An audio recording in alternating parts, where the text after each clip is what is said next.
Hello everyone, कैसे हैं आप सभी। उम्मीद है बहुत अच्छे होंगे, बहुत अच्छे आप RSAT तैयारी कर रहे होंगे। दोस्तों, आपकी RSAT की तैयारी को देखते हुए, आपकी एग्जाम डेट को देखते हुए मैं क्लास लेके आया हूँ और क्लास काफ़ी इंपॉर्टेंट क्लास है ये। और इस क्लास के अंदर काफ़ी सारे क्वेश्चंस हैं और इन क्वेश्चन का अगर आप आंसर देते हैं तो मैं समझूंगा कि आपकी तैयारी बहुत बेटर है, ठीक है, और आराम से आप RSAT में पास भी हो जाएंगे। तो पहला प्रश्न है, बिना किसी देरी के स्टार्ट करते हैं आज की क्लास। जो बच्चे नए सब्सक्राइब कर लेना और जो बच्चे पुराने देखिए एक बार अच्छे से, और साथ साथ में आप आंसर भी देते रहिएगा क्लास का। तो पहला प्रश्न है कि निम्न में से कौन सा विकल्प साइबर खतरे की श्रेणी में नहीं आता है। निम्न में से कौन सा विकल्प साइबर खतरे की श्रेणी में नहीं आता है। चार ऑप्शन आपके सामने। पहला virus, Trojan horse, e commerce, denial of service.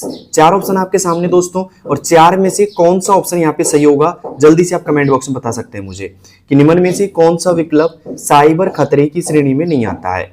तो यहाँ पे बात करें दोस्तों, virus, Trojan horse, e commerce और डिनाइल ऑफ सर्विस। तो यहाँ पे बात की जा रही है कि साइबर खतरे की श्रेणी में नहीं आता है, नहीं दिया गया है दोस्तों, ठीक है। तो यहाँ पे वायरस तो आता है, यहाँ पे ट्रोजन हॉर्स भी आता है और यहाँ पे डिनाइल ऑफ सर्विस भी आता है, बट यहाँ पे ई कॉमर्स दोस्तों नहीं आता है। तो यहाँ पे क्या आएगा, ई कॉमर्स आएगा, क्योंकि यही नहीं आएगा।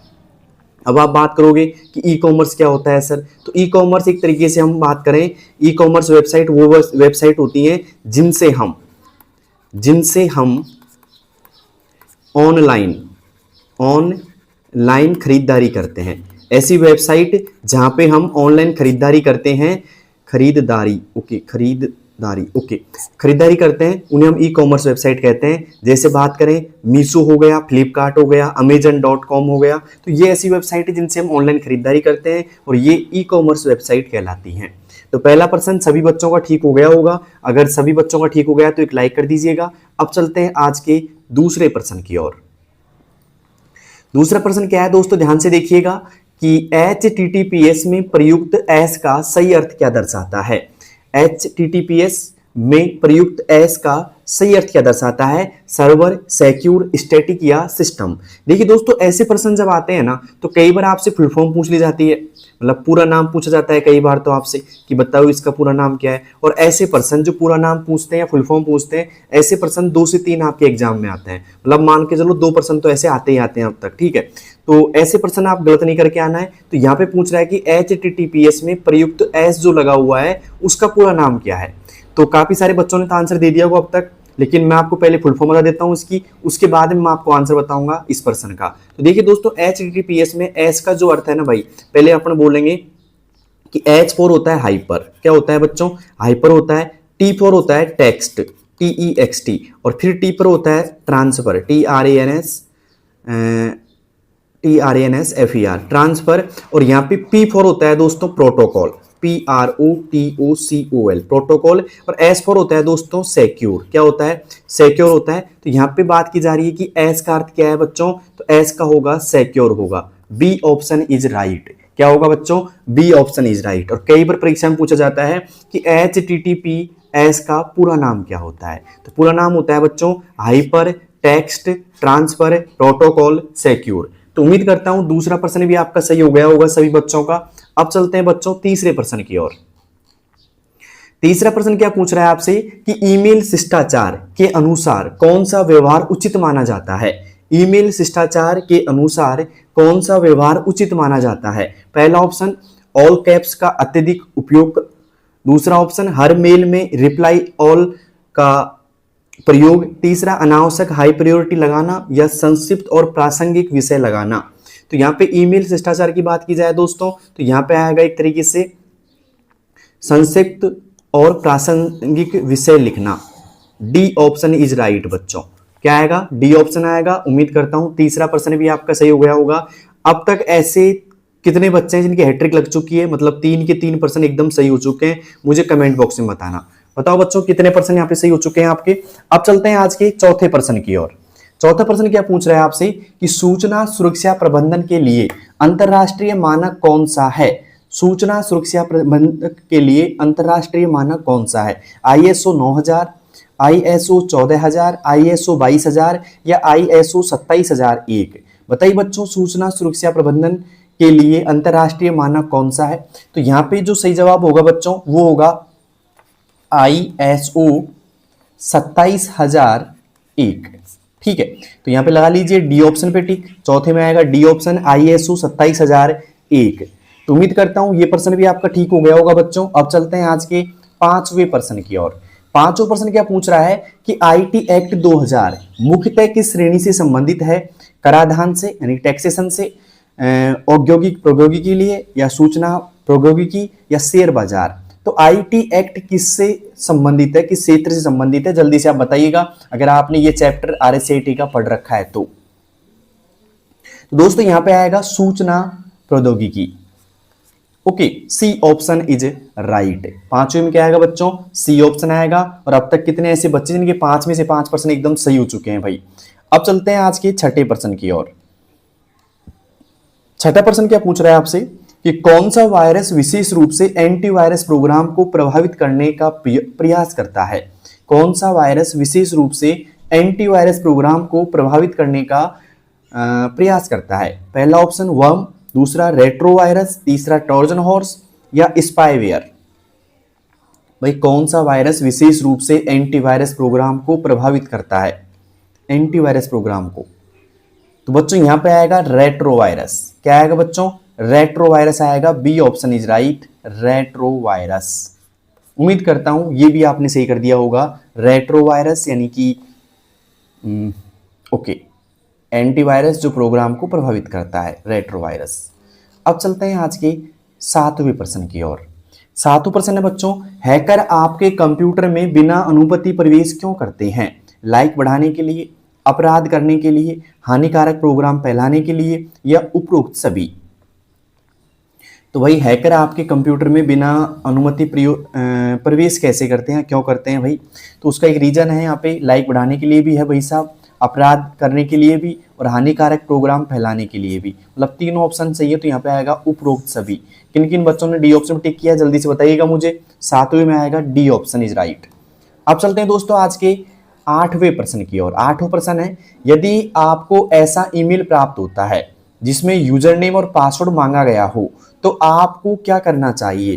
तुरंत जानकारी भर दें, उसे इग्नोर करें, उसे फिशिंग के रूप में रिपोर्ट करें, या मित्रों को फॉरवर्ड करें।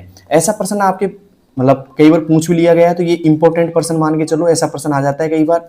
तो यहाँ पे देखिएगा, तुरंत जानकारी भर दें बिल्कुल भी गलत, इग्नोर करें, उसे फिशिंग के रूप में रिपोर्ट करें। देखिए दोस्तों, अगर आपको ऐसे मेल मिलते हैं जहां पे आपकी पर्सनल या संवेदनशील जानकारी मांगी जाती है तो उसे हम बोलेंगे फिशिंग, फिशिंग अटैक बोला जाता है उसे। तो फिशिंग के रूप में क्या करनी चाहिए? आपको रिपोर्ट करनी चाहिए। ठीक है, तो 8वें में आएगा बच्चों सी ऑप्शन, फिशिंग के रूप में रिपोर्ट करें। ठीक है, ऐसे मेल जो आपके पास में आते हैं, आपसे संवेदनशील जानकारी मांगते हैं, तो उन्हें हम बोलेंगे फिशिंग अटैक बोलते हैं। ठीक है, तो फिशिंग अटैक के रूप में, फिशिंग के रूप में रिपोर्ट करनी चाहिए। 8वें में आएगा सी ऑप्शन इज राइट। अब चलते हैं आज के 9वें प्रश्न की ओर। 9वां प्रश्न क्या पूछ रहा है कि एक मजबूत पासवर्ड यानी कि स्ट्रॉन्ग पासवर्ड की सही विशेषता क्या है? केवल छोटे अक्षर, केवल नाम आधारित, अक्षर संख्या और विशेष चिन्हों का संयोजन, जन्म तिथि का उपयोग। तो देखिए बच्चों, यहाँ पे एक मजबूत पासवर्ड की जो विशेषता होती है वो ये होती है कि उसमें अक्षर भी होने चाहिए। ठीक है, अक्षर मतलब एक तरीके से हम बात करें कैपिटल अक्षर या स्मॉल अक्षर, है ना, ऐसे अक्षर भी होने चाहिए। या फिर बात करें हम उसके साथ में संख्या भी होनी चाहिए। संख्या मतलब बात करें 1, 2, 3 ऐसे भी होने चाहिए उसमें। और विशेष चिन्हों की बात करें दोस्तों, मैं लिख देता हूँ यहाँ पे विशेष चिन्ह। विशेष चिन्ह कौन से होते हैं? विशेष चिन्ह जैसे कि मान लो हैज हो गया, स्टार हो गया, @ हो गया, ठीक है, परसेंटेज का चिन्ह हो गया। तो ऐसे विशेष चिन्ह भी होते हैं, तो इनका एक संयोजन बना लो आप अच्छे से। तो अगर मान लो किसी पासवर्ड के अंदर अक्षर भी हैं, आपकी संख्या भी है और विशेष चिन्ह भी आप यूज करते हैं, तो वो स्ट्रॉन्ग पासवर्ड कहलाएगा। कौन सा बच्चों? स्ट्रॉन्ग पासवर्ड कहलाएगा। तो अक्षर, संख्या, विशेष चिन्हों का संयोजन, ये क्या कहलाता है? स्ट्रॉन्ग पासवर्ड कहलाता है। तो 90 में क्या आएगा बच्चों? सी आएगा ऑप्शन। तो किन किन का सही है भाई? ये तो आपने सही किया होगा सभी ने। तो अभी तक आपके कितने % एकदम सही हो चुके हैं भाई? जल्दी से बताना, क्योंकि आपकी तैयारी को देखते हुए क्लास लेके आया हूं आपके लिए, तो सब्सक्राइब जरूर कर लेना। ठीक है, अब चलते हैं आज के 10वें प्रश्न की ओर। 10वां प्रश्न है दोस्तों, निम्न में से कौन वास्तव में प्राइवेसी रिस्क नहीं है? निम्न में से कौन वास्तव में प्राइवेसी रिस्क नहीं है? हैकर, वायरस, स्पैम या एंटीवायरस? यहाँ पे प्राइवेसी रिस्क की बात की जा रही है। तो हैकर्स भी होते हैं, बात करें वायरस भी होते हैं, स्पैम भी होते हैं, लेकिन पूछा जा रहा है कि नहीं होते हैं, तो इनमें से कौन सा नहीं होता भाई साहब, तो एंटीवायरस नहीं होता, तो यहाँ पे आएगा डी ऑप्शन। क्योंकि ध्यान रखना ये पूछा गया है नहीं, मतलब कौन सा नहीं है इनमें, तो यहाँ पे आएगा डी वायरस। एंटीवायरस क्या होता है, प्राइवेसी रिस्क नहीं होता इसमें। तो बताइए बच्चों 10 में से ऐसे कितने बच्चे हैं जिनके 10/10 सही हो चुके हैं भाई, 10/10 सही किस किस बच्चे के हो चुके हैं, जल्दी से आप मुझे कमेंट बॉक्स के अंदर बता सकते हैं। अब चलते हैं आज के 11वें प्रश्न की ओर।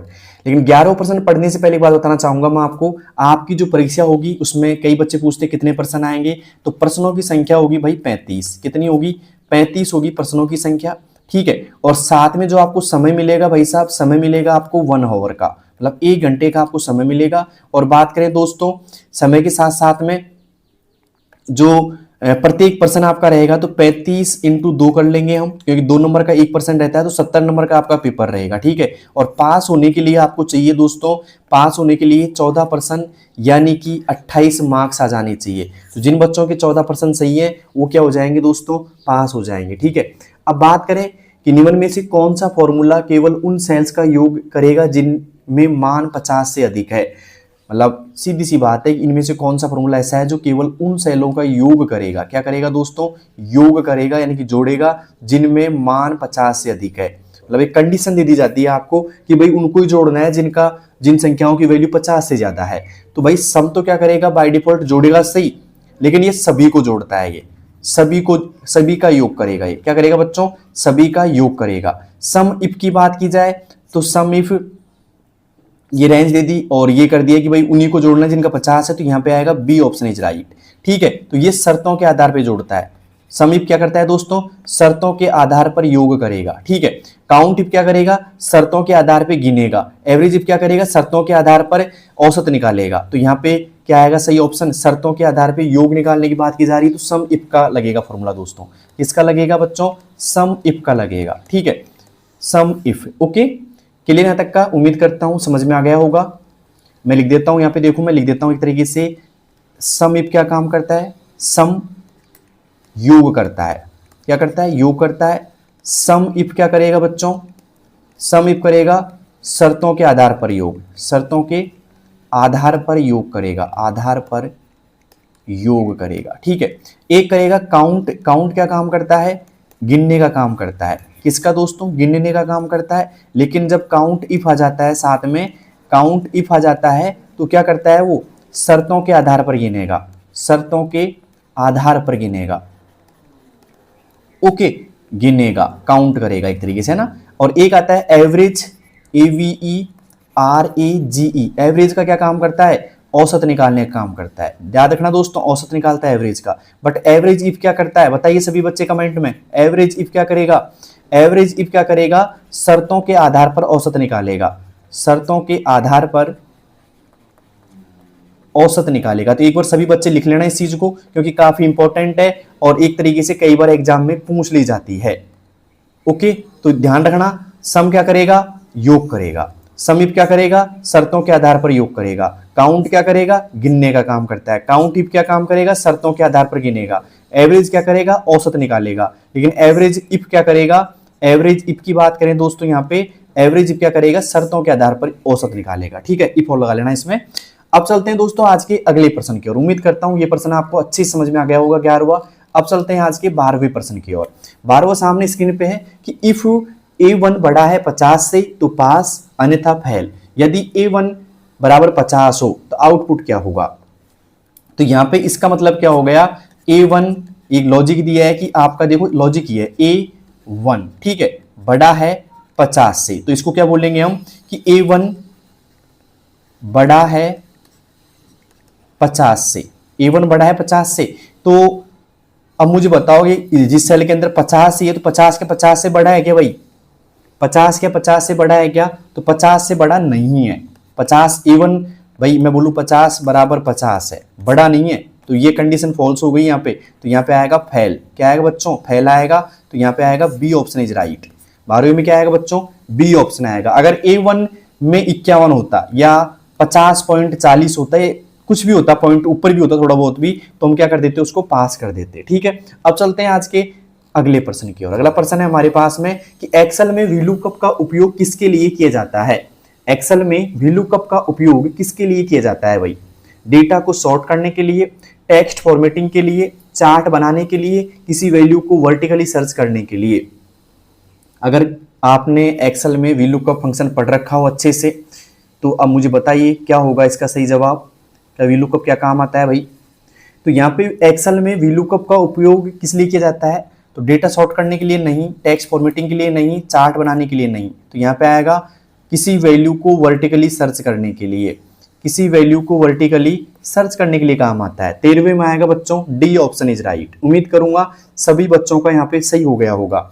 अब चलते हैं आज के अगले प्रश्न की ओर। अगला प्रश्न है हमारा कि लैन कंप्यूटर का परिणाम क्या होगा, 7, 8, 9 या एरर। जल्दी से बताइए वो बच्चे जिन्होंने एक्सेल पढ़ रखा है, फॉर्मूले पढ़ रखे हैं जिन्होंने, वो बच्चे जल्दी से बताइएगा क्या आउटपुट होगा इसका। जल्दी से बताना क्या आउटपुट होगा, फिर मैं आपको समझाऊंगा ये फॉर्मूला। देखते हैं किन किन बच्चों का ये सही जवाब होता है इसमें। भाई दीजिए जल्दी से जवाब, जिन बच्चों का सही होगा। देखते हैं किन किन बच्चों का सही होता है कि लैन कंप्यूटर का परिणाम क्या होगा, 7, 8, 9 या एरर। तो देखिए बच्चों, जो लैन यहाँ पे काम करता है फंक्शन, वो करता है लेंथ काउंट करता है। लेंथ काउंट करता है एक तरीके से।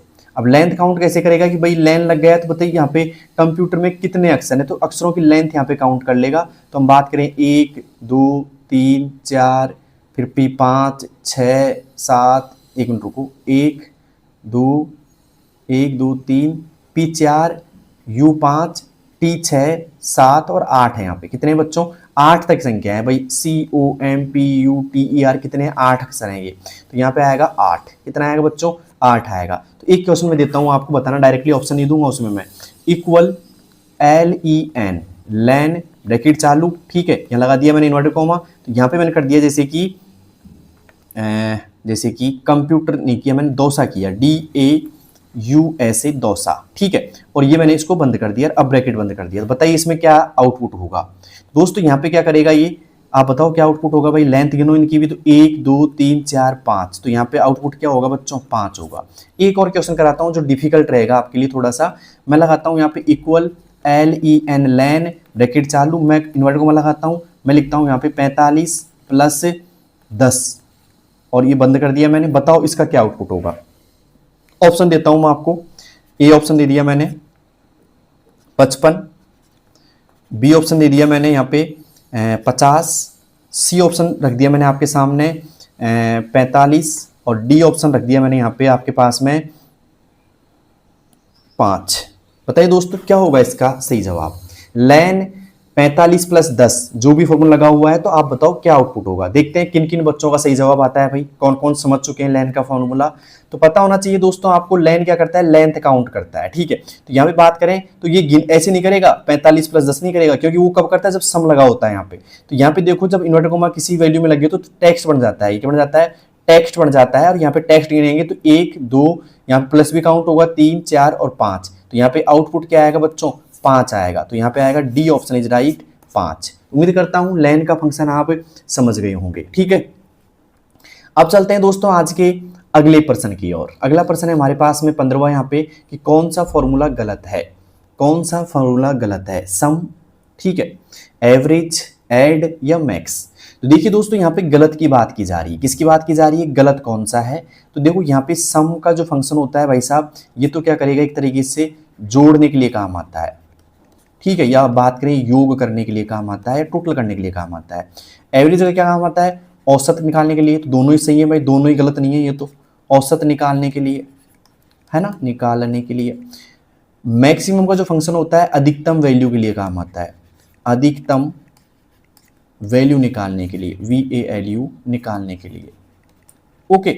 लेकिन यहाँ पे ऐड की बात की जाए भाई तो ये कोई काम नहीं आता है फंक्शन, तो ये नहीं होगा, गलत यही है, सी ऑप्शन इज राइट।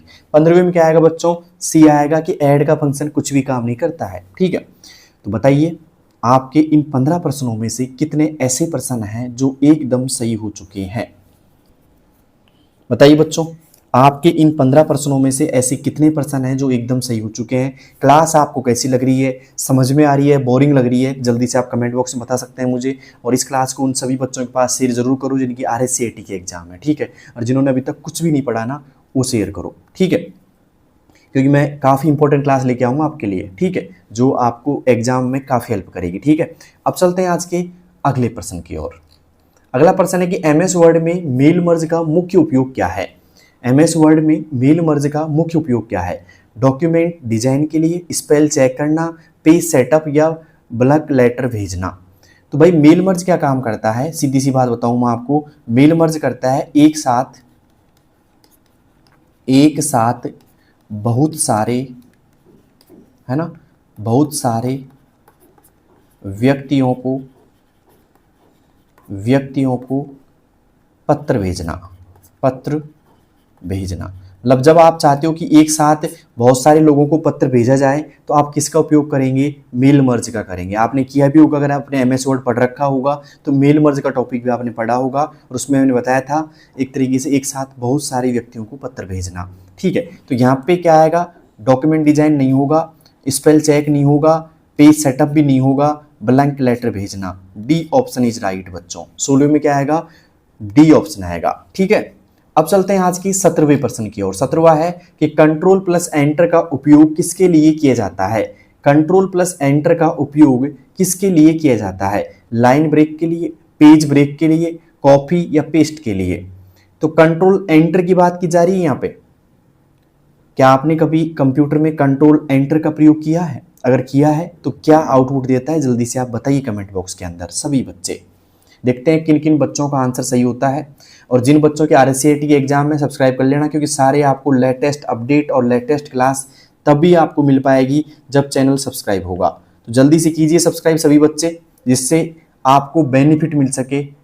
ओके, तो कंट्रोल एंटर का उपयोग किसके लिए होता है भाई। तो कंट्रोल एंटर का उपयोग होता है भाई, मैं लिख देता हूं यहाँ पे, कंट्रोल एंटर का मतलब होता है पेज ब्रेक के लिए। किसके लिए बच्चों, पेज ब्रेक के लिए काम आता है कंट्रोल एंटर। तो यहाँ पे आएगा D option is right, page break. क्या आएगा बच्चों, पेज ब्रेक आएगा। तो 17वां प्रश्न किन किन बच्चों का सही हो चुका है, पेज ब्रेक किन किन बच्चों ने किया है, जल्दी से आप मुझे कमेंट बॉक्स के अंदर बता सकते हैं। 17वां प्रश्न किन किन का सही है भाई, पेज ब्रेक। अब चलते हैं आज के 18वें प्रश्न की ओर। क्लास अगर अच्छी लग रही हो तो सब्सक्राइब जरूर कर देना। 18वां प्रश्न है कि वर्ड में ट्रैक चेंजेज का उपयोग कब किया जाता है। वर्ड में ट्रैक चेंजेज का उपयोग कब किया जाता है। एडिटिंग हिस्ट्री देखने के लिए, प्रिंटिंग के लिए, फॉन्ट चेंज करने के लिए या टेबल बनाने के लिए। ट्रैक चेंजेज का उपयोग, तो भाई एमएस वर्ड में ट्रैक चेंजेस आपने एक टॉपिक पढ़ा होगा, अगर आपने एमएस वर्ड पढ़ रखा है तो उसमें पढ़ा होगा आपने। ट्रैक चेंजेस का उपयोग किया जाता है, जैसे मान लो आपके पास में कोई डॉक्यूमेंट है, ठीक है, ये डॉक्यूमेंट है और आपको ये लग रहा है कि भाई कोई इसको चेंज कर रहा है या कोई चेंज करता है, तो आप उसको देखना चाहते हैं कि भाई क्या क्या चेंज किया आपने। तो यहाँ पे ट्रैक चेंजेस का उपयोग ऑप्शन ऑन करना पड़ता है आपको। ये जैसे आपने ऑन किया तो आपका जो भी डॉक्यूमेंट था ना, उस डॉक्यूमेंट के अंदर कुछ भी चेंज करेगा ना कोई भी, जैसे मान लो बोल्ड करता है, इटैलिक करता है या कुछ भी डिलीट करता है या इंसर्ट करता है, तो उसका पता लग जाता है भाई ये चीज़ इंसर्ट की हमने, ये चीज़ डिलीट की हमने। तो उस सबका पता लगाने के लिए ट्रैक चेंजेस उपयोग किया जाता है, ठीक है। तो यहाँ पे बात करें टेबल बनाने के लिए नहीं, फॉन्ट चेंज करने के लिए भी नहीं, प्रिंटिंग के लिए भी नहीं, एडिटिंग हिस्ट्री देखने के लिए, ठीक है, भाई किसने क्या एडिट किया है उसको देखने के लिए इसका उपयोग किया जाता है। तो यहाँ पे आएगा 18वें में ए ऑप्शन इज राइट। उम्मीद करता हूँ ये भी आपको समझ में आ गया होगा और अच्छी लग रही होगी आपको क्लास, ठीक है। ऐसा प्रश्न भी कई बार पूछ लिया जाता है, 1% जरूर आता है।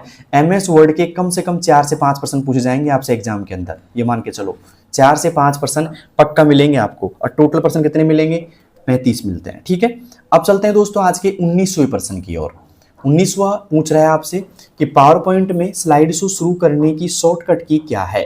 पावर पॉइंट में स्लाइड शो शुरू करने की शॉर्टकट की क्या है। F1 है, F12 है, F7 है या F5 है। जल्दी से बताइएगा बच्चों क्या होगा इसका सही जवाब। कि पावर पॉइंट में स्लाइड शो शुरू करना है, स्टार्ट करना है भाई साहब, तो आपको क्या करना चाहिए। तो देखिए दोस्तों, पावर पॉइंट में स्लाइड शो शुरू करने के लिए जो कि आप प्रेस करना चाहिए आपको, वो करनी चाहिए F5। कौन सी बच्चों, F5 करेंगे आप। तो यहाँ पे आएगा बच्चों डी ऑप्शन इज राइट। 19वें में क्या आएगा, डी ऑप्शन आएगा F5। उम्मीद करता हूँ पावर पॉइंट में स्लाइड शो शुरू करने की शॉर्टकट की आपको पता लग गई होगी। तो अब चलते हैं आज के 20वें प्रश्न की ओर बिना किसी देरी के। 20% पूछ रहा है आपसे कि स्लाइड ट्रांजिशंस का उपयोग किस लिए होता है। स्लाइड ट्रांजिशंस का उपयोग किस लिए होता है भाई? टेक्स्ट फॉर्मेटिंग के लिए, स्लाइड चेंज इफेक्ट के लिए, एनिमेशन हटाने के लिए, या प्रिंटिंग के लिए? बताइए बच्चों क्या होगा स्लाइड ट्रांजिशन का उपयोग। अब सबसे पहले समझना जरूरी बात यह है कि स्लाइड ट्रांजिशन होता क्या है। देखिए दोस्तों, यहां पे एक स्लाइड है, ठीक है, और एक स्लाइड अपनी ये आ गई मान लो नीचे, ठीक है, ये दो स्लाइड है। अब ये स्लाइड में आप हो और जैसे आप इस स्लाइड से इस स्लाइड में अगर जा रहे हो, आप मतलब इस स्लाइड से इसमें पहुंच रहे हो, तो जो इफेक्ट आपको दिखाई देता है ना, मतलब चेंज इफेक्ट आपको दिखाई देता है, जो प्रभाव आपको दिखाई देता है कि इस प्रभाव के कारण चेंज हो रहा है ना, वो प्रभाव क्या कहलाता है दोस्तों? ट्रांजिशंस कहलाता है। तो यहाँ पे ऑप्शन ए आ रहा है टेक्स्ट फॉर्मेटिंग के लिए, नहीं, स्लाइड चेंज इफेक्ट क्या आएगा बच्चों? ये स्लाइड चेंज इफेक्ट होता है, तो यहाँ पे B option is right, slide change effect. 20वें में क्या आएगा बच्चों? स्लाइड चेंज इफेक्ट आएगा, बी ऑप्शन इज राइट। उम्मीद करता हूं सभी बच्चों का ठीक हो गया होगा ये प्रश्न भी। अब चलते हैं बिना किसी देरी के आज के 21वें प्रश्न की ओर। 21वां प्रश्न क्या पूछ रहा है कि एनिमेशन और ट्रांजिशंस का मुख्य अंतर क्या है। एनिमेशन और ट्रांजिशन का मुख्य अंतर क्या है भाई? कोई अंतर नहीं। ट्रांजिशन टेक्स्ट पर लगता है, एनिमेशन स्लाइड ऑब्जेक्ट पर लगता है, या ट्रांजिशन स्लाइड के बीच में एनिमेशन केवल इमेज पे लगता है। तो एनिमेशन और ट्रांजिशन में मुख्य अंतर क्या है? मैंने बताया था ना अभी आपको, ट्रांजिशन क्या लगता है? जब एक स्लाइड से दूसरी स्लाइड में आप जाना चाहते हैं, ठीक है, तो वो इफेक्ट जो नजर आता है उसे हम क्या बोलेंगे? ट्रांजिशन बोलेंगे। लेकिन एनिमेशन की बात की जाए तो एक स्लाइड है आपके पास में, और एक स्लाइड के अंदर जो ऑब्जेक्ट वगैरह है ना, जैसे मान लो कोई ऑब्जेक्ट आपने लगा रखा है, उसका जो मूवमेंट होता है ना ऑब्जेक्ट का, उसे हम क्या बोलते हैं? एनिमेशन बोलते हैं।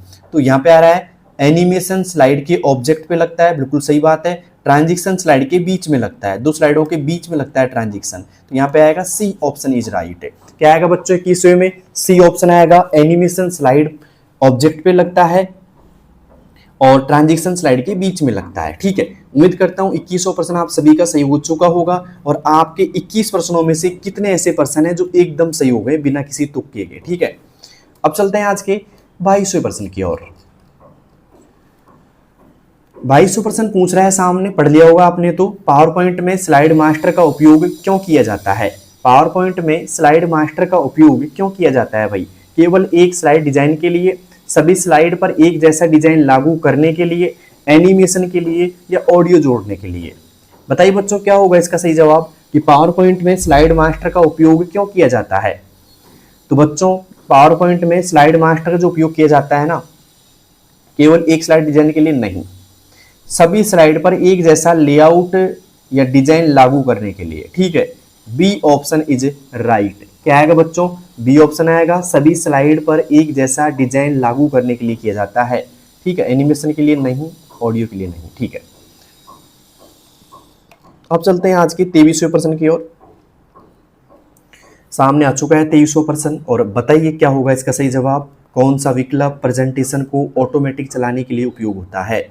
कौन सा विकल्प प्रेजेंटेशन को ऑटोमेटिक मतलब स्वतः ही चला देता है, मतलब टाइमर सेट करने पर?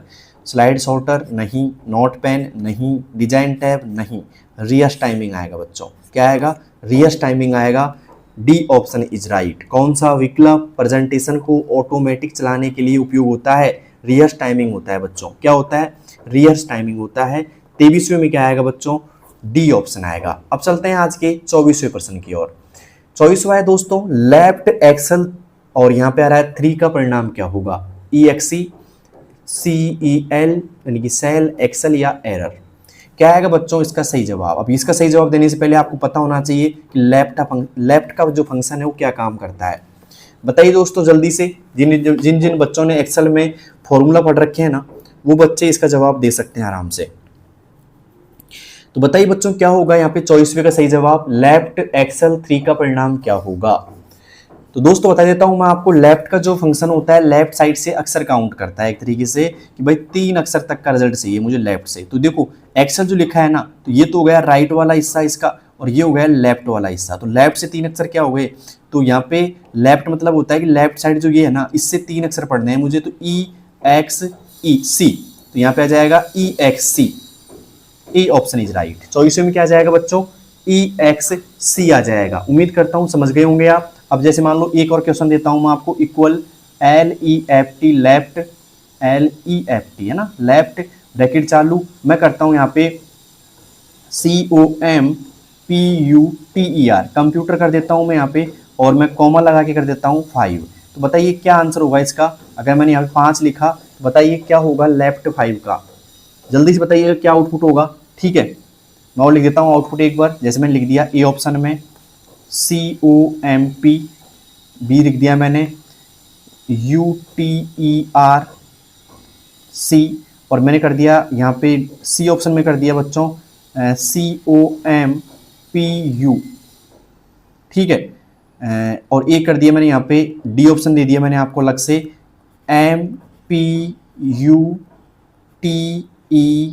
और यहाँ पे कर दिया सही यही है। ठीक है, तो यहाँ पे 4 ऑप्शन में लिख दिए, बताओ क्या होगा लेफ्ट का सही जवाब। तो देखिए बच्चों यहाँ पे क्या होने वाला है, मैं समझा देता हूँ आपको थोड़ा सा और जो अच्छी तरह समझ में आ जाएगा। लेफ्ट क्या करता है, लेफ्ट साइड से काउंट करता है 5 अक्षर। ठीक है, तो यहाँ पे 5 जो दिया है वो 5 ही काउंट करेगा। तो यहाँ पे देखो एक तो ये हो गया COMP, तो 1 2 3 4 हो गई U, तो इसका आउटपुट क्या निकलेगा COMP और U, 5 अक्षर हो गए ना। तो यहाँ पे बताइए कहाँ है COMPU, ये रहा सी ऑप्शन आएगा बच्चों। तो किन किन बच्चों ने यहाँ पे CPT किया था, मैं मानूंगा उन सभी बच्चों को समझ में आ गया होगा ये फंक्शन भी। ठीक है, तो 24वां भी आपको समझ में आ गया बच्चों। अब चलते हैं आज के 25वें प्रश्न की ओर। 25वां, यदि काउंट A1, एक रेंज दे रखी A1 से A10 का परिणाम 5 है तो इसका अर्थ क्या है। परिणाम 5 है तो क्या 5 क्या है, 5 इसका इसमें आने वाले टोटल का 5, देखो 5 एम्प्टी सेल है, 5 टेक्स्ट वैल्यू है, टोटल 5 सेल हैं या 5 न्यूमेरिक वैल्यू है। ये समझने के लिए आपको समझना पड़ेगा फॉर्मूला।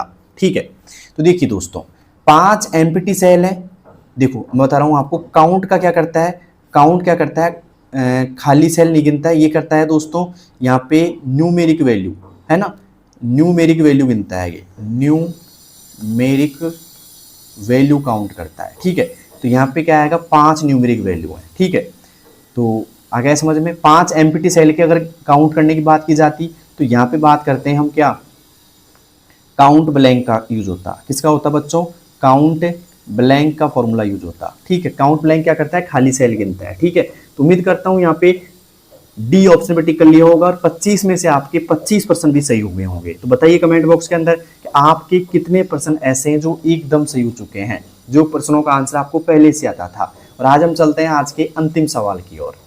ब्लूटूथ किस प्रकार का नेटवर्क है, ब्लूटूथ किस प्रकार का नेटवर्क है, लैन, वैन, मैन या पैन। जल्दी से बताइएगा बच्चों, ब्लूटूथ किस प्रकार का नेटवर्क है, ब्लूटूथ किस प्रकार का नेटवर्क है। तो दोस्तों ब्लूटूथ होता है यहाँ पे पैन प्रकार का, PAN। फुल फॉर्म क्या होता है, personal, PERSONAL, personal, A for area और N फॉर नेटवर्क। कौन सा नेटवर्क होता है दोस्तों, पर्सनल एरिया नेटवर्क होता है। तो यहाँ पे आएगा डी ऑप्शन इज राइट।